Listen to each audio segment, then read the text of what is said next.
नमस्कार दोस्तों, मैं आशीष कुमार आप सभी का सुपर वाईफाई क्लासेस में स्वागत करता हूं। देखिए, जैसे कि आपकी जो क्लासेस है कंटिन्यू हो रही है लगातार। और भैया क्या करना है, आपको एक काम करना है, डेली की डेली क्लास को लिखना है। जितना ज़्यादा आप लिखेंगे उतना ज़्यादा आपकी प्रैक्टिस होगी और उतना ज़्यादा टाइम तक आपको वो चीज़ें याद रहेंगी। ठीक है, चलिए देखिए, आज के लिए जो है बहुत इंपॉर्टेंट सवाल है। पूरी क्लास को शुरू से लेकर लास्ट तक देखिएगा और नोट करिएगा। ठीक है, चलिए शुरू करते हैं क्लास को। पहला सवाल क्या है भैया, राइट टू वॉक काउ लेक किस आर्टिकल में है? Article number 19A, 19B, 19C, 19D। देखिए, तो ये क्या है भैया, एक राइट टू वॉक जो है क्या है, एक मौलिक अधिकार है। तो पहले हम किसके बारे में बात करते हैं? मौलिक अधिकार के बारे में बात करते हैं। तो देखिए, हिंट डाल लीजिएगा मौलिक अधिकार, हिंट डालेंगे भैया मौलिक अधिकार।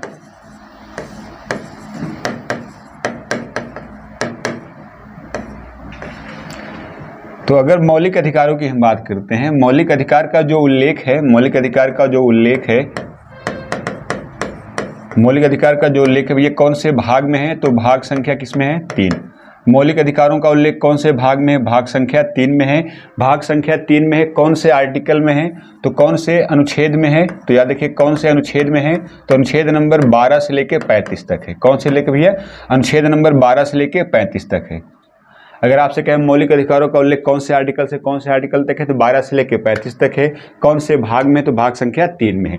मौलिक अधिकारों की संख्या कितनी है? तो मौलिक अधिकारों की संख्या, इसमें दो चीजें आपको याद रखना है कि मूल संविधान में कितना था। तो मूल संविधान में मौलिक अधिकारों की संख्या कितनी थी? तो मूल संविधान में कितने मौलिक अधिकार थे? 7 थे। वर्तमान की बात करेगा तो वर्तमान में कितने मौलिक अधिकार है? तो वर्तमान में कितने हैं? वर्तमान में कितने भैया? 6 हैं। मौलिक अधिकारों की संख्या वर्तमान में कितनी है? 6। और याद देखिएगा, मौलिक अधिकारों के बारे में एक लाइन आपसे पूछेगा, ये कैसे अधिकार होते हैं? नैसर्गिक अधिकार। नैसर्गिक अधिकार का मतलब क्या होता है? ऐसे अधिकार जो हमको जन्म लेते ही प्राप्त हो जाते हैं, उन्हें हम क्या कहते हैं? नैसर्गिक अधिकार कहते हैं। तो ये कैसा मौलिक अधिकार, कैसा अधिकार होता है? नैसर्गिक अधिकार होता है। याद रखेंगे कैसा अधिकार होता है? नैसर्गिक अधिकार होता है।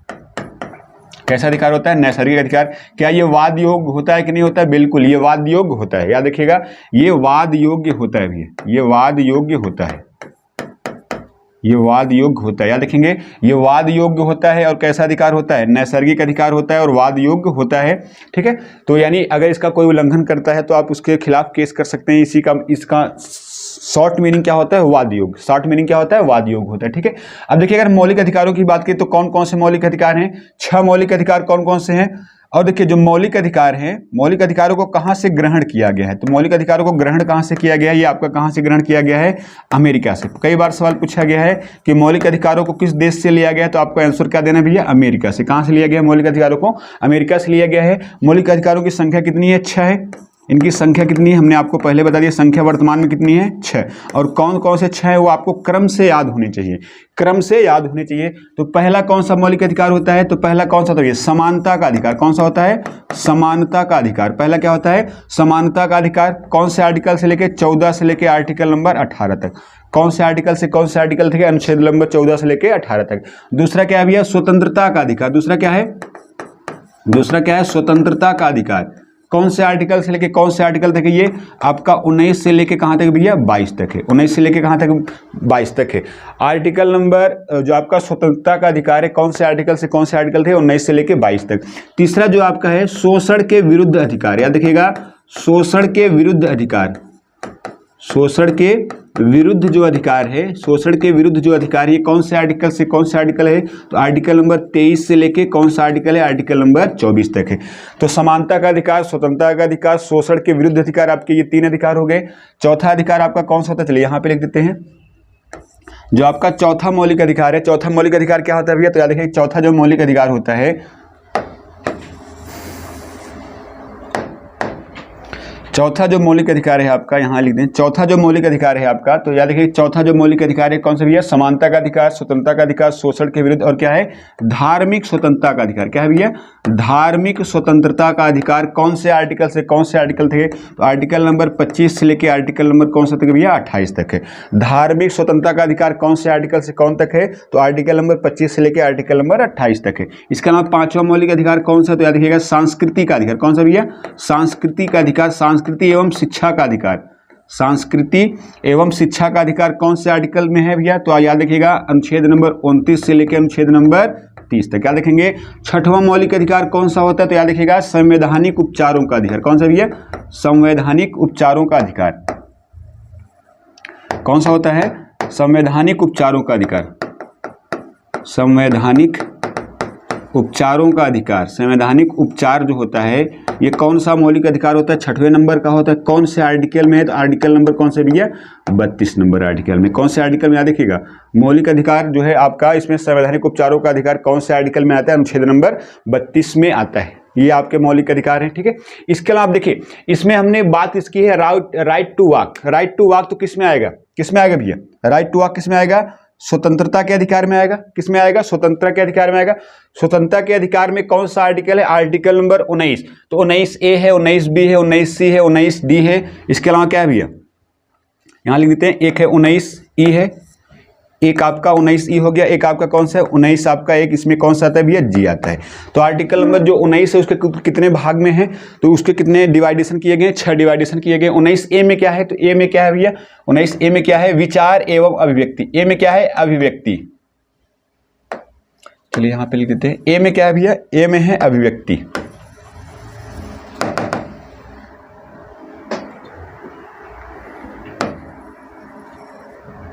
ए में क्या है आपका, अभिव्यक्ति। ए में है अभिव्यक्ति। ए में क्या है, अभिव्यक्ति। इसी अभिव्यक्ति के अंतर्गत आता है प्रेस का अधिकार। किसका आता है, प्रेस का अधिकार। याद देखिएगा, प्रेस का अधिकार ये कई बार एग्जाम में पूछा गया है। प्रेस का अधिकार कौन से आर्टिकल में आता है, तो 19A के तहत आता है। नहीं तो सीधा आपसे पूछेगा कौन से आर्टिकल में आता है, आपको क्या बताना है, 19 बताना है, ठीक है। 19B क्या है भैया, बिना हथियारों के सम्मेलन करना। बिना हथियारों क्या करना, सम्मेलन करना। ये कौन से आर्टिकल में आता है, तो 19B में आता है। 19C में क्या आता है, संघ बनाने की स्वतंत्रता। संघ बनाने की जो स्वतंत्रता है वह कौन से आर्टिकल में आता है, तो 19 किस में आता है, 19C में आता है। 19D की बात करें तो घूमने की स्वतंत्रता, भ्रमण की स्वतंत्रता। डी में क्या है, घूमने की स्वतंत्रता। घूमने की स्वतंत्रता कौन से आर्टिकल में आता है भैया, तो 19D में आता है। 19E की बात करें तो भारत के अंदर बस जाने की स्वतंत्रता। बस जाने की स्वतंत्रता किस आर्टिकल में आता है, 19E में आता है। 19G में क्या आता है भैया, व्यापार करने की स्वतंत्रता। क्या है इसमें, व्यापार की स्वतंत्रता कौन से आर्टिकल में आता है, तो 19G में आता है। अब देखिए इसमें करंट की न्यूज क्या है, कि हाल ही में क्या है, एक जो राज्य है आपका पंजाब, उसने क्या किया है, राइट टू वॉक जो है इसको प्रबल जो है अमल में लाया है। यानी इसको जो है अच्छी तरीके से लागू करवाने के मामले में पंजाब ने हाथ आगे किया है अपना। तो राइट टू वॉक जो है इस अधिकार अभी क्या होता है, औपचारिक रूप से लागू है। इसको महत्वपूर्ण तरीके से लागू करवाने के लिए पहला राज्य कौन सा बन गया है, तो पंजाब राज्य। कौन सा हो गया है, पंजाब राज्य। याद रखिएगा, राइट टू वॉक जो है, राइट टू वॉक किस में आएगी, घूमने की स्वतंत्रता किस में आएगी, 19D में आएगी। तो इसको प्रभावी रूप से लागू करने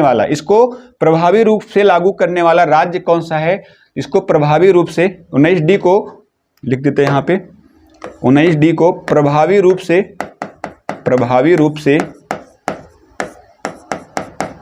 लागू करने वाला पहला राज्य कौन सा है, फर्स्ट राज्य कौन सा है, तो याद रखिएगा फर्स्ट राज्य कौन सा है भैया, पंजाब। ये आपका करंट का न्यूज है कि 19D को यानी घूमने की स्वतंत्रता जो 19D में दिया गया है, इसको प्रभावी रूप से लागू करने वाला पहला राज्य कौन सा है आपका, तो पहला राज्य कौन सा भैया, पंजाब राज्य। ठीक है, ये आपका करंट का सवाल है कि प्रभावी रूप से 19D को लागू करने वाला प्रथम राज्य कौन सा है, तो पंजाब राज्य। ठीक है, चलिए स्क्रीनशॉट करना होगा, स्क्रीनशॉट कर लीजिए।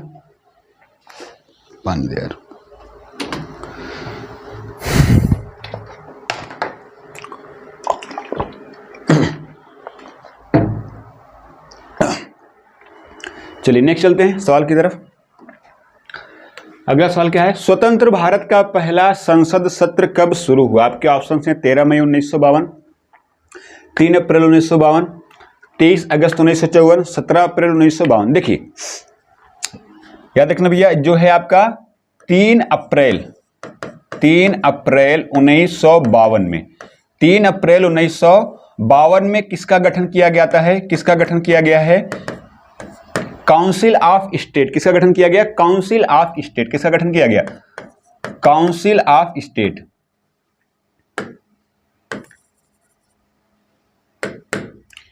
काउंसिल ऑफ स्टेट, किसका गठन किया गया? काउंसिल ऑफ स्टेट का गठन किया गया। काउंसिल ऑफ स्टेट का गठन किया गया। कब गठन किया गया? 3 अप्रैल 1952 को। इसके अलावा 17 अप्रैल, याद रखिएगा 17 अप्रैल 1952 को किसका गठन किया गया? लोकसभा का गठन किया गया। इस डेट को किसका गठन किया गया? तो इस डेट को किसका गठन किया गया? लोकसभा का गठन किया गया। किसका गठन किया गया? लोकसभा का गठन किया गया। याद रखिएगा किसका गठन किया गया? लोकसभा का गठन किया। इन दोनों की पहली बैठक, याद रखिएगा इन दोनों की पहली बैठक को हम देखिए, जो काउंसिल ऑफ स्टेट है इसी का नाम चेंज कर दिया गया। कब चेंज कर दिया गया? 23 अगस्त 1954 को इसका नाम चेंज करके नाम क्या रख दिया गया? इसका नाम रख दिया गया क्या भैया? राज्यसभा नाम रख दिया। क्या नाम रख दिया गया? राज्यसभा इसका नाम रख दिया गया। याद रखेंगे। देखिए पुराने समय, आपसे उल्टा सवाल कई बार पूछा गया है, राज्यसभा को पुराने राज्यसभा से पहले इसका नाम क्या हुआ करता था? Council of state. याद रखिएगा राज्यसभा से पहले इसका नाम क्या हुआ करता था? Council of state. Council of state का नाम 23 अगस्त 1954 को चेंज कर दिया गया। क्या नाम रख दिया गया भैया? राज्यसभा इसका नाम रख दिया गया। ठीक है, अब देखिए इन दोनों की संयुक्त बैठक को क्या कहा जाएगा? संसद का पहला सत्र कहा जाएगा। तो याद रखिए इन दोनों की पहली बैठक, इन दोनों की पहली जो बैठक हुई, पहली बैठक अर्थात संसद का पहला सत्र, संसद का पहला सत्र, संसद का अरे संसद के सत्र में कौन आता है? लोकसभा, राज्यसभा। तो पहली बैठक यानी संसद का पहला सत्र कब हुआ? तो याद रखिएगा इस डेट को, याद रखिएगा आज कौन सा डेट है भैया? 13 मई है। तो किस दिन हुआ था? 13 मई 1952 को हुआ था। याद रखेंगे 13 मई, माफ कीजिएगा 13 मई 1952 है भैया। लेकिन उस समय राज्यसभा का नाम क्या था? उस समय राज्यसभा का नाम क्या था? Council of state. याद रखिएगा संसद की पहली बैठक कब हुई थी? 13 मई सन 1952 में। राज्यसभा का गठन कब होता है? 3 अप्रैल 1952 में। किस नाम से होता है? काउंसिल ऑफ स्टेट से। लोकसभा का गठन कब होता है? 7 अप्रैल 1954 में इसका गठन होता है। सॉरी माफ कीजिएगा 17 अप्रैल 1954 को इसका गठन होता है। ये भैया थोड़ा सा गलती हो गई, ये 54 नहीं है ना, ये भी कितना है? ये भी 52 ही है आपका। ठीक है, ये गलत हो जाएगा नहीं तो आपका। इसका भी गठन कब होता है भैया? 1952 में इसका भी गठन होता है। याद रखिएगा इसका भी गठन कब होता है? 1952 में इसका भी गठन होता है। और दोनों की संयुक्त रूप से पहली बैठक यानी संसद का पहली बैठक, संसद का पहला बैठक कब हुआ था? 13 मई 1952 को। ये डेट्स याद रखिएगा। ठीक है, राज्यसभा की बात करें, इसका उल्लेख कौन से आर्टिकल में है? राज्यसभा का उल्लेख किस आर्टिकल में भैया? तो आर्टिकल नंबर किस में है? 80 में। कौन से अनुच्छेद में है? अनुच्छेद नंबर 80 में है। अगर हम बात करें संसद का उल्लेख कौन से आर्टिकल में है, तो इसका उल्लेख कौन से अनुच्छेद में भैया? तो संसद का उल्लेख कौन से आर्टिकल में? 79। कौन से अनुच्छेद में है? 79 में है। अगर हम बात करें लोकसभा, लोकसभा का आर्टिकल कौन सा है? तो इसके लिए कौन सा आर्टिकल है भैया? इसके लिए आर्टिकल नंबर कौन सा है? 81 है। कौन सा आर्टिकल में है? 81 नंबर आर्टिकल में। ये कौन से आर्टिकल में है? 80 नंबर में है। राज्यसभा का सदस्य होने के लिए आयु कितनी चाहिए होती है? इसके लिए आयु कितनी चाहिए भैया? माफ कीजिए कितनी वर्ष चाहिए? 30 वर्ष। इसके लिए आयु कितनी होनी चाहिए? 30 वर्ष होनी चाहिए। और अगर आपसे कहे लोकसभा का सदस्य बनने के लिए आयु कितनी चाहिए होती है, तो इसके लिए आयु कितनी चाहिए? 25 वर्ष। कितनी वर्ष चाहिए इसके लिए? इसके लिए 25 वर्ष है। राज्यसभा के लिए कितनी वर्ष है? 30 वर्ष। और अभी ये सवाल आपका जो एमटीएस का एग्जाम हो रहा है इसी में पूछा गया है कि राज्यसभा की आयु कितनी होनी चाहिए? तो 30 वर्ष। कितनी चाहिए भैया? 30 वर्ष होनी चाहिए। ठीक है, तो इसमें पूछा क्या गया है? स्वतंत्र भारत का पहला सत्र कब शुरू हुआ? तो कब शुरू हुआ भैया? आपका 13 मई 1952 को हुआ। इसके पहले याद रखिएगा 1952 से पहले एक सदनात्मक व्यवस्था थी। 1952 के बाद क्या होती है? द्विसदनात्मक व्यवस्था होती है। ठीक है, चलिए स्क्रीनशॉट कर लीजिए, इंपॉर्टेंट सवाल है, सारी तिथियां इसमें याद रखिएगा आप लोग।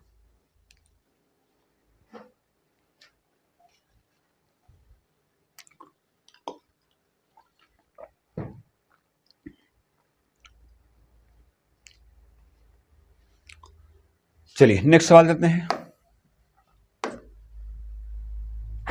अरे यार,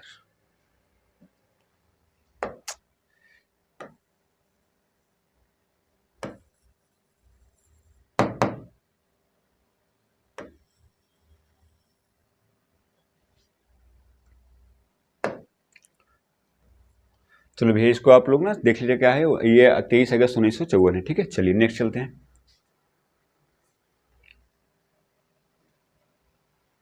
नेक्स्ट सवाल क्या है? विश्व थैलेसीमिया दिवस मनाया जाता है। विश्व थैलेसीमिया दिवस मनाया जाता है, आपके ऑप्शन है 1 मई है, 3 मई है, 8 मई है और कौन सा है? 11 मई है। देखिए अगर हम बात करें थैलेसीमिया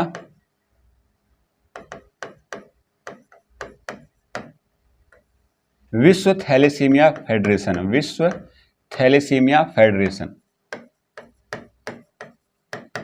किसकी बात करते हैं? विश्व थैलेसीमिया फेडरेशन की बात करें तो इसकी जो स्थापना होती है, इसकी स्थापना कब होती है? तो याद रखिएगा इसकी जो स्थापना होती है कब होती है भैया? इसकी स्थापना होती है कब? 8 मई। कब होती है भैया इसकी स्थापना? 8 मई 1994 को इसकी स्थापना होती है। विश्व थैलेसीमिया फेडरेशन की स्थापना कब होती है? 8 मई को होती है। इसीलिए 8 मई को कौन सा दिवस मनाया जाता है? तो या 8 मई को कौन सा दिवस होता है?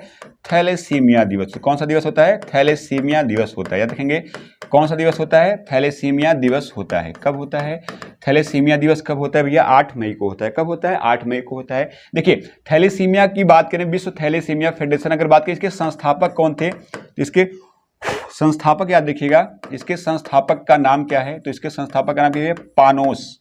क्या नाम है? पानोस। इसके संस्थापक का नाम क्या है भैया? पानोस। इसके संस्थापक का नाम क्या है? पानोस। और इन्होंने स्थापना की थी 8 मई को, इसलिए 8 मई को कौन सा दिवस मनाया जाता है? विश्व थैलेसीमिया दिवस मनाया जाता है। इस बार थैलेसीमिया जो दिवस है 2023 की, इसकी थीम क्या है? तो 2023 की इसकी थीम याद रखिएगा, इसकी थीम क्या है? Aware and care. इसकी थीम क्या है भैया? Aware and care. याद रखिएगा इसकी थीम क्या है? Aware and care. 2023 में इसकी थीम क्या है? अवेयर एंड केयर इसकी थीम है। विश्व थैलेसीमिया दिवस होता है कब भैया? आपका 8 मई को होता है। याद रखिए कब होता है? 8 मई को होता है। अगर हम बात करें जो थैलेसीमिया होता है, जो थैलेसीमिया होता है भैया, याद रखिएगा जो थैलेसीमिया होता है, अगर हम बात करें थैलेसीमिया की बात करें, थैलेसीमिया की बात करते हैं, अगर हम थैलेसीमिया की बात करें तो थैलेसीमिया में क्या होता है? इसमें क्या होता है? हीमोग्लोबिन की कमी हो जाती है। क्या होती है? हीमोग्लोबिन की कमी हो जाती है। हीमोग्लोबिन की क्या होती है? इसमें कमी। इस रोग में क्या होता है भैया? हीमोग्लोबिन की क्या हो जाती है? कमी हो जाती है। और याद रखिए ये कैसा रोग है? ये एक अनुवांशिक रोग है। कैसा रोग है ये? अनुवांशिक रोग है। याद रखिएगा कैसा रोग है ये? अनुवांशिक रोग है। थैलेसीमिया एक कैसा रोग है? अनुवांशिक रोग है, जिसकी किसकी कमी से होता है? हीमोग्लोबिन की कमी से कौन सा रोग होता है? थैलेसीमिया रोग होता है। बच्चों में थैलेसीमिया को रोकने के लिए कौन सा एक कार्यक्रम चला गया भैया? थैलेसीमिया बाल सुरक्षा योजना।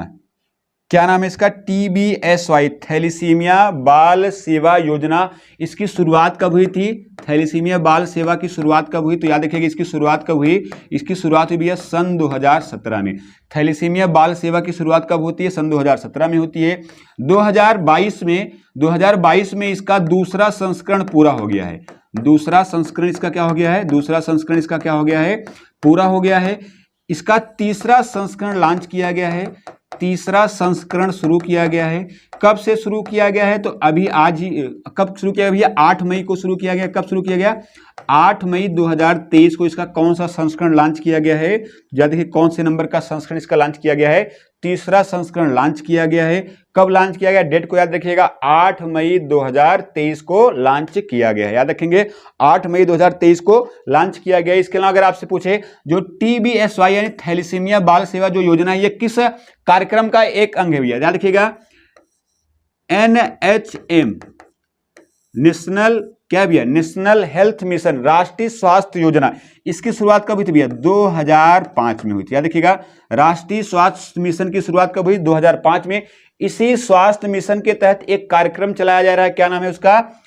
थैलेसीमिया बाल सेवा योजना। शुरुआत कब हुई? 2017 में। इसका कौन सा संस्करण लॉन्च किया गया है? तीसरा संस्करण इसका लॉन्च किया गया। ठीक है, तो इसमें पूछा क्या गया है? थैलेसीमिया दिवस कब होता है भैया? 8 मई को होता है। कब होता है? 8 मई को। 1 मई को क्या होता है? मजदूर दिवस होता है। क्या होता है? 1 मई को क्या होता है? मजदूर दिवस होता है। 3 मई को क्या होता है? आपको कमेंट करके बताइएगा 3 मई को क्या होता है। 11 मई को क्या होता है भैया?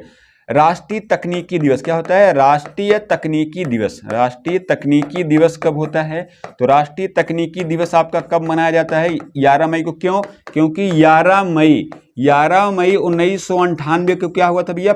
द्वितीय परमाणु परीक्षण। क्या हुआ था? सेकंड परमाणु जो परीक्षण हुआ था, ये कहां पे हुआ था? परमाणु परीक्षण जो आपका हुआ था, ये हुआ कहां था? तो याद होना चाहिए कहां हुआ था ये? पोखरण में हुआ था। कहां हुआ था? पोखरण। पोखरण कहां पड़ता है आपका? राजस्थान में। इसीलिए 11 मई को क्या मनाते हैं? क्या मनाते हैं भैया? टेक्नोलॉजी दिवस आपका मनाया जाता है। ठीक है, चलिए स्क्रीनशॉट करना होगा, स्क्रीनशॉट कर लीजिए।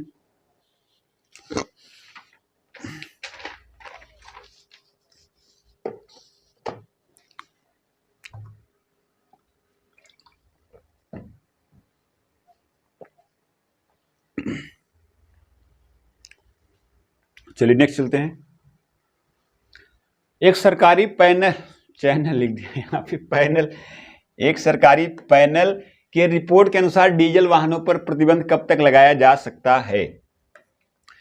2025, 2027, 2030, 2047। देखिए एक समिति है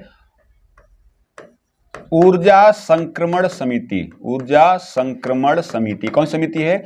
ऊर्जा संक्रमण समिति। देखिए कौन समिति है? ऊर्जा संक्रमण समिति, जिसका गठन किसके द्वारा किया गया था? पेट्रोलियम मंत्रालय। इसका गठन किसके द्वारा किया गया? तो पेट्रोलियम मंत्रालय। कौन सा मंत्रालय है? पेट्रोलियम मंत्रालय। कौन सा मंत्रालय भी है? पेट्रोलियम मंत्रालय के द्वारा ऊर्जा संक्रमण समिति का क्या किया गया है? गठन किया गया। ऊर्जा संक्रमण समिति का गठन कौन सा मंत्रालय ने किया है? पेट्रोलियम मंत्रालय। कौन सा मंत्रालय है? पेट्रोलियम मंत्रालय के द्वारा गठन किया गया है। और याद रखिएगा इसके जो अध्यक्ष हैं, इसके अध्यक्ष, इस समिति के अध्यक्ष किसे बनाया गया? याद रखिएगा तरुण कपूर। किसे बनाया गया है? तरुण कपूर को इसका अध्यक्ष बनाया गया। याद रखिएगा इसका अध्यक्ष कौन है भैया? तरुण कपूर। तरुण कपूर इसके अध्यक्ष हैं और तरुण कपूर इसके अध्यक्ष हैं। याद रखिएगा इसकी रिपोर्ट में क्या बोला गया है? इसकी रिपोर्ट में क्या बोला गया है? रिपोर्ट में एक बात आपको याद रखनी है। क्या याद रखनी है? इसमें कहा गया है डीजल के द्वारा चलने वाले चार पहिया वाहनों को क्या किया है? वाहनों को 2027 तक, कब तक? 2027 तक क्या कर देना है? पूरी तरह से बंद कर देना है। क्या कर देना है? पूरी तरह से बंद कर देना है। रिपोर्ट में पहली बात क्या है? डीजल से चलने वाले चार पहिया वाहनों को 2027 तक क्या कर देना है? बंद कर देना है। दूसरी बात इसमें क्या है? इलेक्ट्रिकल व्हीकल को बढ़ावा देना। क्या करना है? इलेक्ट्रिकल व्हीकल को क्या करना है? इलेक्ट्रिकल व्हीकल को क्या करना है? इसमें बढ़ावा देना है। इलेक्ट्रिकल व्हीकल को क्या करना है भैया? बढ़ावा देना है। और याद रखिएगा इसमें ये ऐसा किया क्यों जा रहा है? क्योंकि इसमें क्या, इस रिपोर्ट में क्या बोला गया है कि 2070 तक क्या करना है भैया? कार्बन शून्य उत्सर्जन करना है। कार्बन उत्सर्जन क्या करना है? कार्बन उत्सर्जन क्या करना है? तो कार्बन उत्सर्जन क्या करना है भैया? शून्य करना है। 2070 तक याद रखिएगा भारत कार्बन उत्सर्जन मुक्त कब तक लक्ष्य रखा गया? 2070 तक लक्ष्य रखा गया। इसको भी आपको याद करना है, ठीक है? इसको भी आपको याद रखना है। इसके अलावा आपको याद होना चाहिए भैया, तो इसमें आपका आंसर क्या हो जाएगा? कब तक प्रतिबंध लगाया जा सकता है? 2027 तक। कब तक लगाया जा सकता है? 2027 तक। 2025 तक टीबी उन्मूलन का लक्ष्य कब तक रखा गया है? टीबी उन्मूलन का लक्ष्य कब तक रखा गया है? 2025 तक। टीबी दिवस कब होता है? 24 मार्च को होता है। कब होता है टीबी दिवस? 24 मार्च को होता है। 2027 तक कौन से रोग का उन्मूलन रखा गया है? फाइलेरिया। फाइलेरिया का उन्मूलन कब तक रखा गया? 2027 तक। फाइलेरिया दिवस कब होता है? 5 जून को होता है। कब होता है भैया? 5 जून को फाइलेरिया दिवस। इसके अलावा क्या होता है? पर्यावरण दिवस भी कब होता है? पर्यावरण दिवस भी कब होता है? तो याद रखिए पर्यावरण दिवस भी कब होता है? 5 जून को होता है। और 5 जून 1972, याद रखिएगा 5 जून 1972 को किसकी स्थापना होती है? UNEP, United Nation environment programme की स्थापना कब होती है? 5 जून 1972 को। इसका हेडक्वार्टर कहाँ है? तो इसका हेडक्वार्टर कहाँ है भैया? याद रखिएगा इसका हेडक्वार्टर कहाँ है? नैरोबी। कहाँ पे है? नैरोबी में इसका हेडक्वार्टर है। नैरोबी किस देश में पड़ता है? केन्या में पड़ता है। केन्या किस महाद्वीप का देश है? किस महाद्वीप का देश है? याद रखिएगा अफ्रीका महाद्वीप। कौन सी रेखा पे स्थित है? याद रखिएगा भूमध्य रेखा पे स्थित है। कौन सी रेखा पे है? भूमध्य रेखा पे स्थित देश का नाम क्या है? तो केन्या है। क्या नाम है? केन्या। इसके अलावा याद रखिएगा यूएनईपी के द्वारा 2 बड़े फेमस पुरस्कार दिए जाते हैं। एक तो याद रखिएगा सासाकावा पुरस्कार। कौन सा पुरस्कार है? सासाकावा पुरस्कार कौन सी संस्था देती है? सासाकावा पुरस्कार कौन सी संस्था देती है? यूएनईपी। इसके अलावा 2 याद रखिएगा, दूसरा होता है चैंपियन ऑफ द अर्थ पुरस्कार। चैंपियन ऑफ द अर्थ पुरस्कार। चैंपियन ऑफ द अर्थ पुरस्कार। Champion of the earth prize कौन देता है? तो याद देखिएगा कौन देता है भैया? यूएनईपी देता है। 2030 तक याद देखिएगा मलेरिया उन्मूलन। मलेरिया उन्मूलन का लक्ष्य कब तक रखा गया है? तो मलेरिया उन्मूलन का लक्ष्य कब तक रखा गया? 2030 तक। मलेरिया दिवस कब होता है? तो कब होता है भैया? ये 25 अप्रैल को होता है। मलेरिया दिवस कब होता है? तो याद कब होता है? 25 अप्रैल को होता है। मलेरिया से संबंधित एक व्यक्ति का नाम क्या है? Ronaldo Ross. क्या नाम है भैया? Ronaldo Ross. रोनाल्डो रॉस का संबंध किस बीमारी से है? देखिएगा, रोनाल्डो रॉस का संबंध किस बीमारी से है? मलेरिया से। किससे भैया? मलेरिया से है। और मलेरिया की जो पहला टीका खोजा गया है, मलेरिया के पहले टीके का नाम क्या है? मार्क्यूक्सिन। क्या नाम है? मार्क्यूक्सिन। क्या नाम है? मार्क्यूक्सिन। क्या नाम है? मार्क्यूक्सिन। किसकी पहली वैक्सीन है? मलेरिया की पहली वैक्सीन का नाम क्या है? मार्क्यूक्सिन। इसकी पहली वैक्सीन है, तो इसका आंसर क्या हो गया? 2027। चलिए स्क्रीनशॉट करना होगा, स्क्रीनशॉट कर लीजिए।